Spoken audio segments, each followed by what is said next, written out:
Waheguru Waheguru Waheguru Waheguru Waheguru Waheguru. So, Rajveen Singh, I'm going to ask you some questions about symbology, which is the theme for our conference this year. And this is a conversation. I'm not an expert in symbology, and I'm not sure how much expertise you have, but this is about generating conversations about important topics related to leadership. We know from psychology that symbology can be very important in terms of how we approach leadership. So my first question is about the symbols that we are both using in our names. So symbolically, Kaur and Singh, we are Sikhs, there is a symbolic meaning for using Kaur and Singh. So for you, what does Kaur and Singh in our names, what does it symbolize for you? Right. What one word comes to my mind is about equality, being equal. Yeah. So regardless a Kaur or a Singh, right? As what our Guruji have taught us, right? It's all about equal.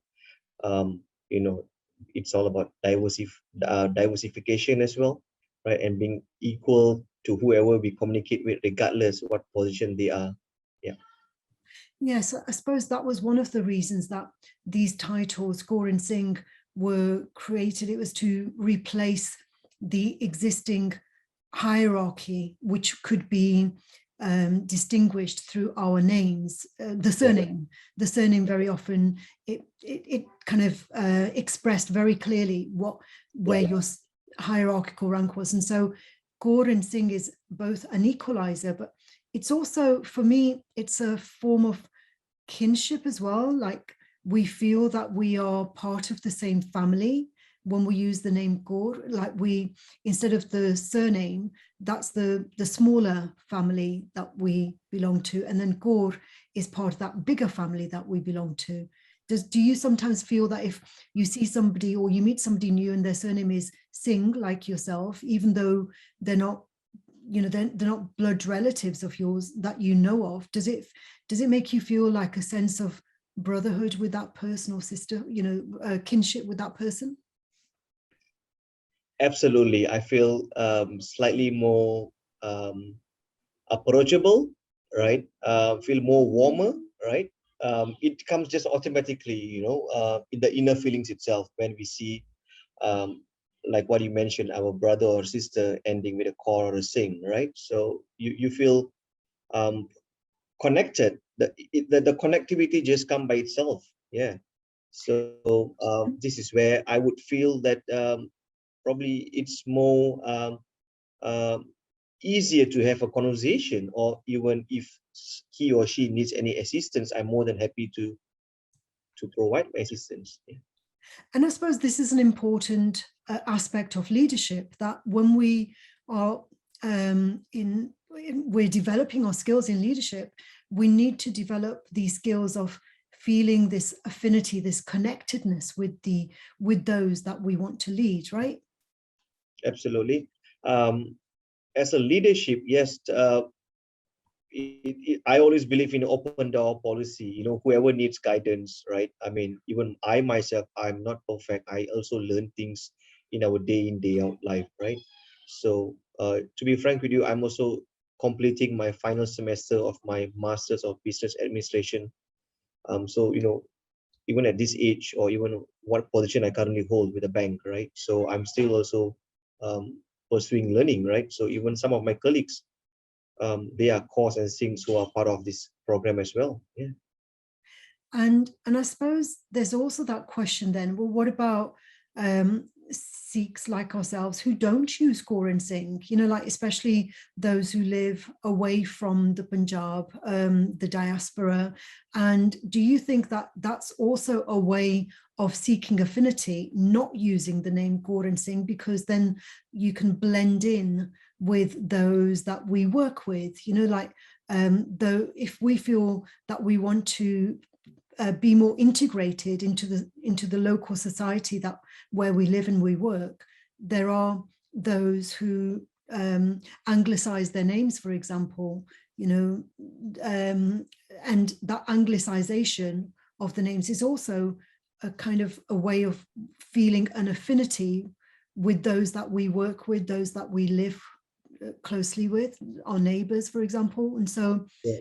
so there's you know, there are those who consciously do not use Gaur and Singh. They don't want to feel affinity with a particular group. They want to feel affinity with their local group where they currently live in contemporary society. Have you noticed Yeah. that as well? Yes. Actually, it also caused a big, for me, it's like a big confusion, because I noticed the world is changing, which we have to somehow adapt to it. But yes, it's always recommended. Let's not forget the roots or the basics of Sikhism, where a Kaur or a Singh is given based on the gender, right? So what I would like to say is I'm confused as well, because some which those are not the Sikhs, they are now adapting the names such as Singhs and Kaurs as well. But you know, this is where when I, like some of my employees, you know, who are based in India, um, the female has a name ending with Singh, right? So I'm a bit confused. Are they Sikhs? And well, I'm not racist, not biased, but just wondering, you know, why are they using such names when they are Hindus, especially, but they are using the names as Sikhs, which ending as a Singh. So I was like, is this a normal trend for them, right? But just to come back to your earlier question about, yeah, I would say, I think, yeah, I mean, I'm fine with people who are not using the names as Kaurs or Singhs, right? But I think we should not forget the roots, like I mentioned. Yeah. Yeah, and I suppose it depends on who do we want to feel an affinity with at the end of the day. You know, Yeah.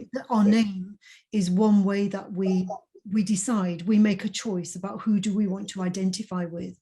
Okay, let's go on to the next thing that I want to ask you about in terms of symbology, and that is the script. The script that we are given by our gurus, Gurmukhi. Right. You know, Guru Nanak Ji, Guru Angad Ji, they created this script, the Gurmukhi script, even though there were other scripts that were available, lots of them at the time, and yet we were given a new script for the Gurbani. Why do you think that Gurmukhi was created? Wow, that's a tough question. Why Gurmukhi was created, right? Well, um, well, this is my point of view, right? So Gurmukhi was created um, for the Bani, right? For what it is to the Guru Granth Sahib Ji, right? So this is where we refer to the Gurmukhi, right? In order for us to understand Gurbani, right? So um, that's where, I mean, if we want to understand Gurbani, but not by listening, by reading, so we have to, first of all, we have to read Gurbani. Read Gurmukhi, which we have to understand Gurmukhi, right? So yeah.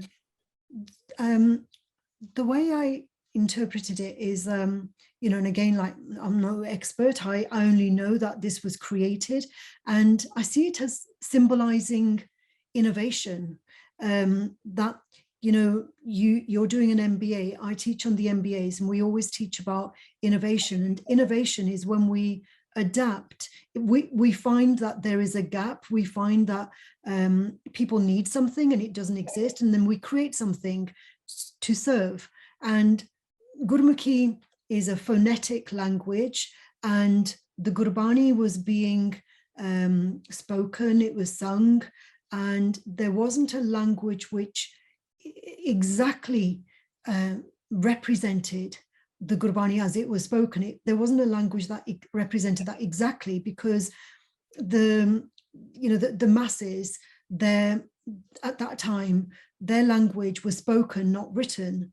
And so the Gurmukhi was created to represent, and it symbolizes what, creating something which was necessary, but which didn't already exist. So for me, it symbolizes innovation, because Urdu was there, Farsi was there, Hindi was there, but those languages didn't exactly translate the Gurbani in the way that it was spoken. Does that? Agreed.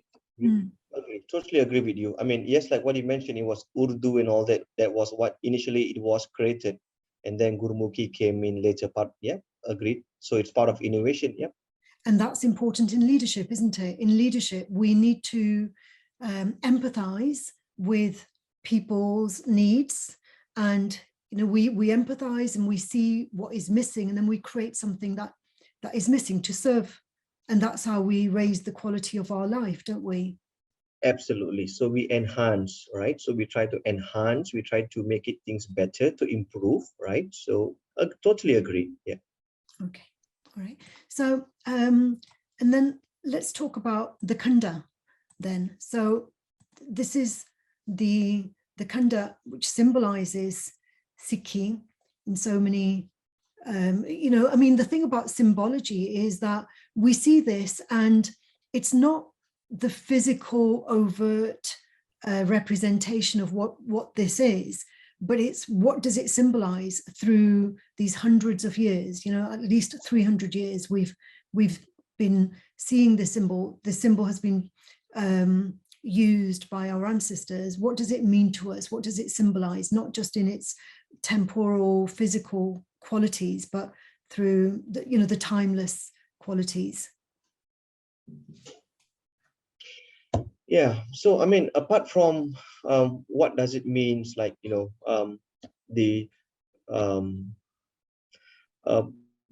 the meaning of Kunda, right? So I mean, what it symbolizes, when I look at the Kunda, it comes to my mind is Sikh, right? Punjabis, I mean Sikh, right? So then that's where, if we were to look, how was the Kanda being created, right?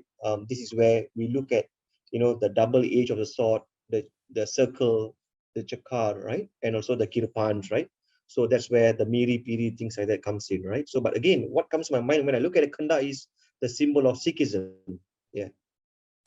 And I suppose each one of us interprets this in our own unique way based on our own life experiences. When you look at that symbol, so you associate it with Sikhi, but what is it about Sikhi? What does Miri Piri mean to you? What does that symbolize? Well, as we all know, Miri Piri is about temporal and spiritual authorities, right? So that's Miri and Piri, right? So about the two curve of the swords, right? So yeah. And for me, I suppose it represents action, because we can't have Miri Piri without action. It's not simply about it, there's something about that symbol which means it's not about being static, it's not about being stagnant, and it represents action to me.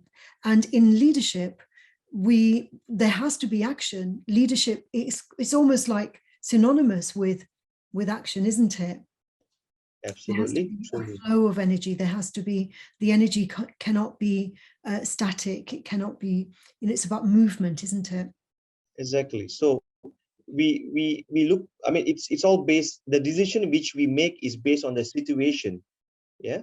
So it's not just a theory and you apply the theory. No, it's all, whatever we do in our life is all based on the situation. How do we want to resolve things? How do we want to improve things? So we have to then look at the situation. That's where we overcome from there on. There's no, like what you mentioned, static.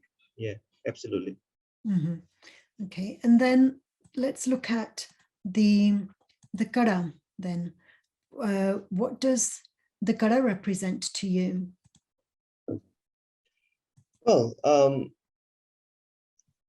the Kara, in my point of view, is, yes, it reminds us to do things the right way, not to take or not to do things by any wrongdoings, by our actions of hands, right? That's in my point of view. And again, even this kara is nowadays, I see sometimes it's becoming a fashion where people just wear it. That's also misleading sometimes.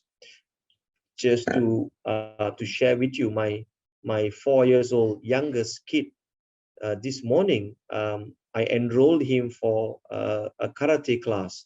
He's going to start next week. Even the karate instructor, he was wearing a kara, and I approached him. I says, "Are you a Punjabi?" That, well, I just want to ask him because he's going to teach my son. He says, "No, I am Malayalam, something Indian. So, well, it's Hindu." I was like, okay. In my heart, see, whenever we see people wearing a kara, we feel warm, welcome, right? Like I mentioned, I'm not racist, I'm not biased, but we feel more welcome. But when he says, well, I'm Hindu, okay, that's fine, you can wear a kara, but sometimes, people just wear this as a fashion these days, right? Coming back to the question, I find kara is where, of course, it's one of the 5 Ks, right? And again, that's where it symbolizes that let's do things rightfully. Yeah. Yeah. It reminds us. Yeah. Yeah, and absolutely. And it's not meant to be jewelry. It's not meant to be jewelry, but there have been cases here in England, I think it was a case in Wales, actually, where a young lady was not allowed to wear her kara at school because she was told it was jewelry, and they had to fight that case, that it's not jewelry, it's a symbol of our religion, and it represents solidarity as well, doesn't it? When we wear the kara, it's like we are choosing to be in alignment with our religion. Absolutely. Even, yes, now due to the pandemic, nobody can travel, but I've experienced this, probably 10 years back in the airports, right? Until when we go through the sensor for screening, sometimes it beeps. Well, it's because we are wearing a metal on the hand, but sometimes they ask, what is this? Why are you wearing? Then you have to tell them. But nowadays, the awareness is coming. Okay, this is Sikh, so you can't tell them to remove this. They have to wear this. So the awareness are coming to them. But I was saying 10 years back, these are the challenges which we have to face, unfortunately. Oh, I'm glad to hear that they're allowing you to wear it, because I've always had to take it off at the airports. At the airports, you have to take it off and put it into that basket, and it goes through the different channels. So are you allowed to wear it through the... Yes, I have. I mean, Waiguruji Kirpa, I've never removed the kara until today. Yes, but I've got tons of questions are coming from them. Why you can't remove this? Why you have to wear this? I tell them I'm a Sikh. I go to the Google. I show them, look, these are the basic 5 Ks a Punjabi has to wear. Well, I'm not a pure Amrthari, right? But I tell them at least I wear one of the Ks which I have. So they totally understands. Yeah, I'm very glad to hear that you're way ahead. Here in the UK, we haven't reached that point yet. Yeah, we still have to take it off. I mean, I've always had to take it off and put it into the basket along with my other belongings, and then I go through and then I put it back on. So it's always like that. I think so because maybe because of where you live, people are they have a better understanding of what this is all about. But even you have to explain things, so it's not as great as it could be. So let's, neither we both wear karas, and I know that if I, saw you in a public place, I would look at the kara and I'd feel an affinity with you. It's like, you're like a cousin. I see, you're wearing a kara and I'm wearing kara, and it's like you're part of the family, even though I'm not physically related, but we are, because we share the same roots, right? Absolutely. And then the star, the turban, the bag, what does that symbolize? We both know it's not simply a head covering. We know that. What does it symbolize? Well, it symbolizes, it's like you're wearing a crown, right? That's what I always feel. Well, I do wear turbans sometimes, probably, yeah, probably in a year, maybe 5 times on special occasions, or if I go to the Gurdwara. Well, I go to the Gurdwara very frequently, but on certain occasions, then I wear a turban, right? But when I wear a turban, I feel like I'm wearing a crown, right? So that's what automatically comes to my mind, right? Yeah.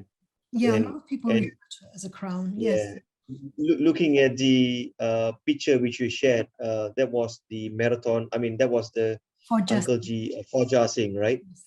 He came to Malaysia. I had an opportunity to run with him. well, Yeah, so I have those who participated for that event. We received uh, some of the items, merchandise items, such as I have a badge which I still keeps that as a memory that at least, you know, when I saw the picture just now on your screen, and I says, wow, it comes to my mind that at least I had it. I was lucky to run with him. I think when I ran with him, he was at 93, I think, something like that. Yeah, I don't know how old he is now, but he's still yeah, running. yeah, So, you know, that's yeah, he symbolizes, he's become an icon, hasn't he? Like symbolic exactly. of um of our faith in that Yeah, respect. yeah, So and I suppose it's about visibility, isn't it? You know, the bag, you know, you can't fail to notice somebody who is wearing a bag, and the choice that someone makes in wearing it, it's about being visible. So Fauja Singh, he runs the marathon, but he doesn't take his dastar off to run even the marathon. You know, he wants to be seen to be a Sikh. absolutely. Uh, yeah, of course. I mean, having a star, it's just excellent, right? Just that um, I'm a third generation who now lives in Malaysia, right? So my late dad, he wears turban occasionally as well. So that's where I did not had a chance on how well I'm still learning until today how to tie a proper turban. Of course, I can go to YouTube and things like that. But I before the pandemic, I've been always going to India, well, probably at least once a year or twice a year. Um, for vacation and also for visiting yatras, gurdwaras, right? And when I came back from India, my eldest son, um, I wanted to take him to the barber for a haircut because the school is going to open a couple of days since then. He says, Papa, I want to keep a turban. Well, that's excellent, you know. And that's where he decided to keep a turban. And since then, he's been keeping a turban until now. How Yeah. old? So then me and my wife, we don't know how to uh, tie a turban, right? So that's where we learn, right? So it's giving me a message that I should also keep one. Yeah. How old was your son when he decided to wear a Um. Yeah. So he's now 13. So this was before the pandemic. At least I had a chance to. Well, he had a chance to travel a couple of times to India. So when he was probably at age of 9 years old, where he decided to keep a turban, a long hair. Yeah, oh, and he was in Chinese school. mm, Yeah, so he was the only student which allowed to keep a long hair, and you know, because in schools they think these are a kind of fashion, but I told them this is religious matters, right? So they totally understand. That's it. oh, wonderful. Yeah, I'm very proud of your son to, you know, to hear Yeah, this. And it's this is about leadership as well. It's about having the courage to stand out. You know, so absolutely. yeah. So your son, he seems to, you know, like being in a school where it's not the norm, and that's a sign of leadership. It's like, you know, let me stand out, you know, let me be visible for who I am. that's Exactly. that's part of leadership, isn't it? It's about the Absolutely. courage to be visible, the courage to be noticed. Absolutely. And I told him, I said, son, once you keep a turban, there's no turning back. after 10 years, you're going to go to UK or you're going to go anywhere part of the world. You're not going to come back with all these fashions. Oh, I'm cutting my hair. Just please decide properly and no U-turn back. I told you. Yeah. Okay. Yeah. And he's still happy with that decision? Oh, yes, of course. Yeah. That's great. Wonderful. So let's talk about the symbolism associated with doing seva and with, with langar. What do these things symbolize? Doing seva and sharing langar together. Yeah. Well, regardless any caste, whether you are poor, whether a person is poor or a person is rich, right? Everybody eats the same food in a gurdwara, right? And I myself, I do lots of seva. Of course, this all before pandemic. Nowadays, we can hardly do sevas. I mean, food are all being packed these days, right? In gurdwaras or takeaways. You can't even eat in gurdwara these days due to pandemic, right? So, but before this, whenever I feel I had a long day at work, which, probably if I feel that if something is running on my mind, right? So what I would feel is that doing seva, it just automatically release my whatever thoughts in my mind, right? So I just feel so calm when I'm doing seva, right? So in the past, I mean, I used to even go in the kitchen and learn how to cut onions. Well, of course, with the tears and all that, because I've never done that before. Then I joined the uncles. I mean, but again, right? I mean, I'm not boasting here, but whenever I go to the kitchen, I see I'm the only one who is the youngest one in the kitchen. All the other teenagers are all sitting down with their mobile phones outside chit-chatting. Well, I just don't understand. But well, I just told myself I'm going to do seva in the kitchen, because I noticed those guys who are in the kitchen are at the elderly age, so they need some help, some heavy duty help to make some huge stuffs, right? So that's what I feel. So I mean, what I want to say is that I think the awareness has to come by itself, right? That look, uh, the elder ones are in the kitchen cooking, but they need some help to carry some stuffs, or even some yeah. I agree with you. I think the desire to do seva has to come from within, because if that desire to do seva doesn't come from within, it's not really seva. You're just doing what you've been told to do, so it's not really seva. You're just obliging, you're just obeying someone's orders. That's not seva. And part of leadership, it's about that desire to serve. And that desire to serve, it's this kind of intrinsic desire that kind of it's as though we're responding to a call that we cannot ignore. Like when you see the elderly uncles doing seva, you cannot ignore that. And so there's something within you that compels you to go and help them. I think that's what seva is, isn't it? It's like this desire to help, and it's integral to leadership, isn't it? How can we be leaders if we have no desire to serve? Yes. Sometimes I even bump to some of my employees who comes to the same Gurdwara with me. They end up eating food, and when they see me doing seva, well, they put their head down, to be frank with you, because they see, wow, my manager or this guy is doing seva, and automatically it gives them an alarm, quickly eat, and I have to do seva as well, because they are doing seva. So that gives a good smile when I see these guys quickly eat and also do seva by itself. Yeah, because again, that's leadership as well, that you become inspirational, that people see you generously doing the seva, and you inspire others to do seva as well.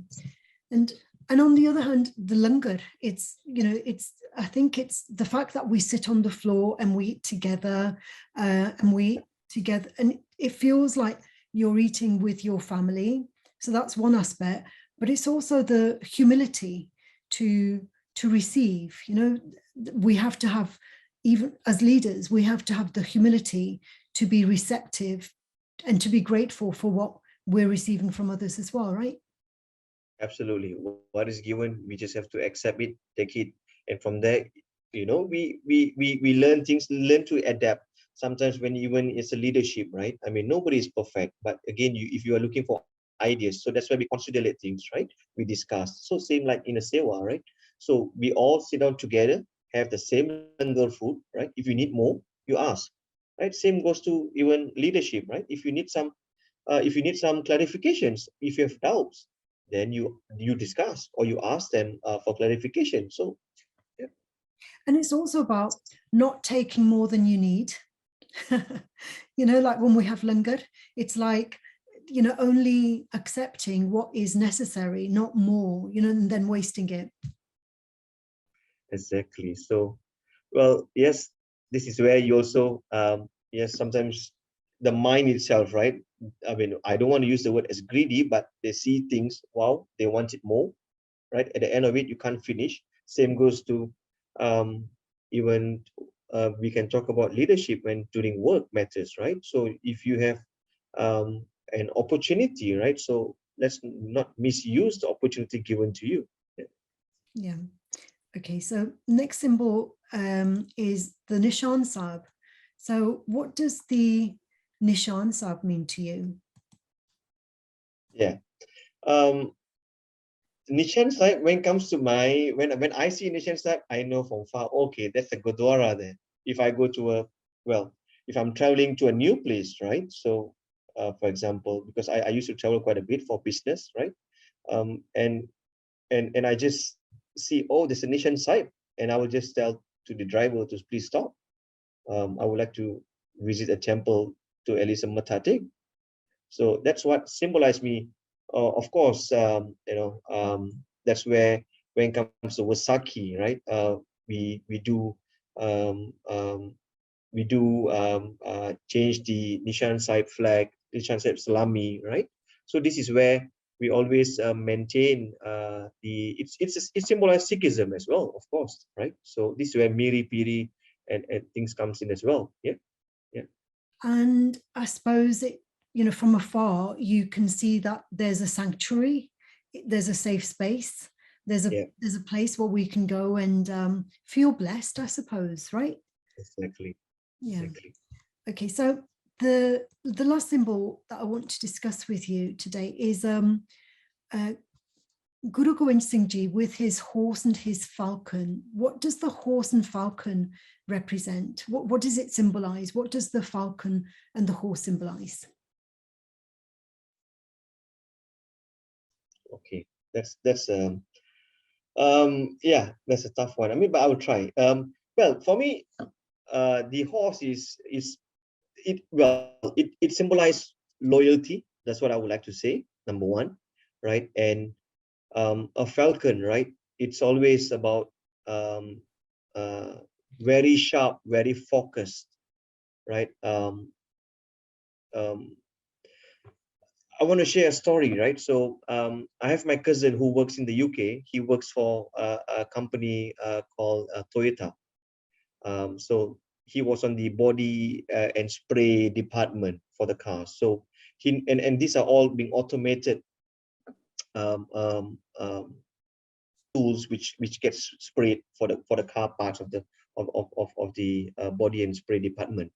So he noticed that there was some machine errors, right? And he noticed that the paint was uneven, right? So this is where he then noticed he went to his superior, and that's where they says, oh my goodness, they have to stop all those batches which has been done for that particular day, and they thank him that he noticed the fault which caused by the machine, right? So and he got and when he called me and I was just talking to him for a normal casual chat, and he says, Rajveen, I got an Eagle Eye Award. I was like, what are those Eagle Eye Award? He says, well, because I was observing it, right? I observed and I got those awards. I was like, wow, okay. So this is where as an eagle, it's all about very focused. No matter the eagle can be how high up there flying, right?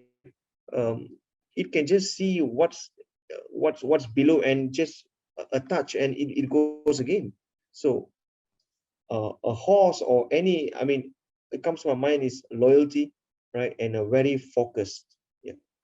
Yeah, you see in that depiction also, Guru Gobind Singh Ji's looking upwards, and it's the visionary, isn't it? A leader has to be a visionary, and the falcon represents vision, like higher vision.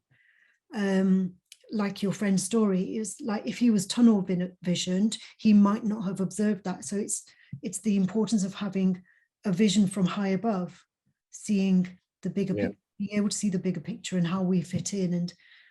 And the horse, it's very often associated with royalty, with Mhm. power, and it's kind of like a very majestic animal, isn't it? Yeah. And I mean, yeah, go the ahead. horse. Yeah, sure. Yeah. But over the last 300 years, we have obviously adapted, as the whole world has adapted, and we no longer travel using horses. We have cars and other forms of transport. And so we have adapted. And yet, in terms of our leadership, have we adapted our leadership styles over the last 300 years? Because 300 years ago, during the times of Guru Gobind Singh Ji, I think Sikhi was the struggle to create this as a philosophical endeavor that didn't die out. It took a lot of sacrifices, and horses helped in those battles. And now we no longer have that close connection with the horses because they're no longer used as forms of transport. But what about our leadership? Leadership without horses? Have we adapted to a leadership style which is contemporary? Are we leaders as much as we were 300 years ago? Yeah. Um, well, for me, it comes about the independence, the freedom, right? Being noble, right? Having the confidence as well as a leader, right? On showing your good examples to the wider audience, right? And that's where they look up to you. And of course, if there's any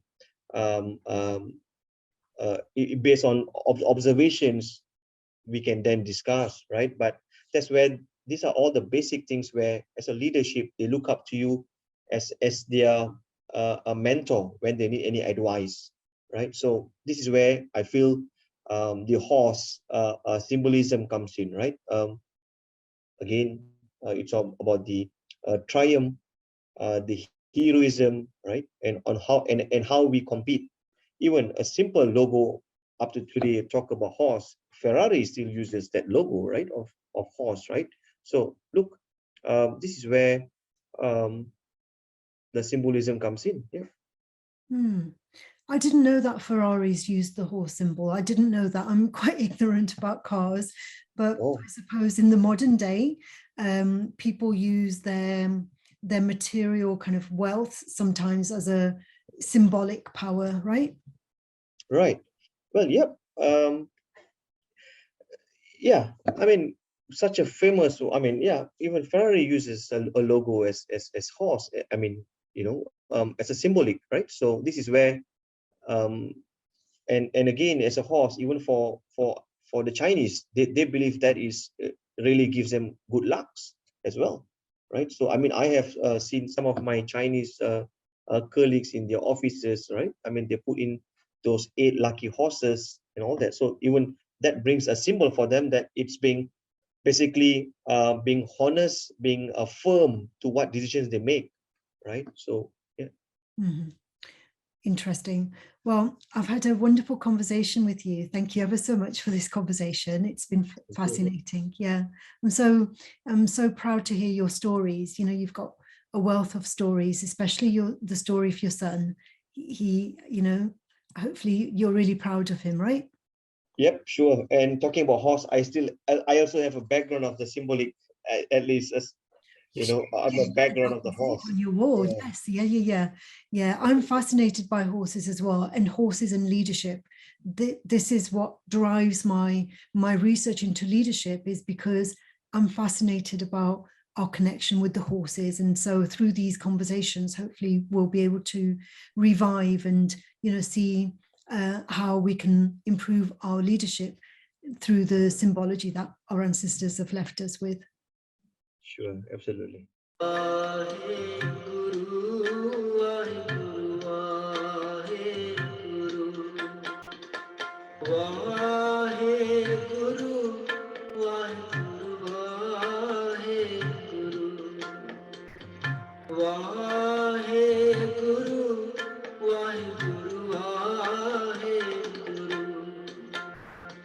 Wow.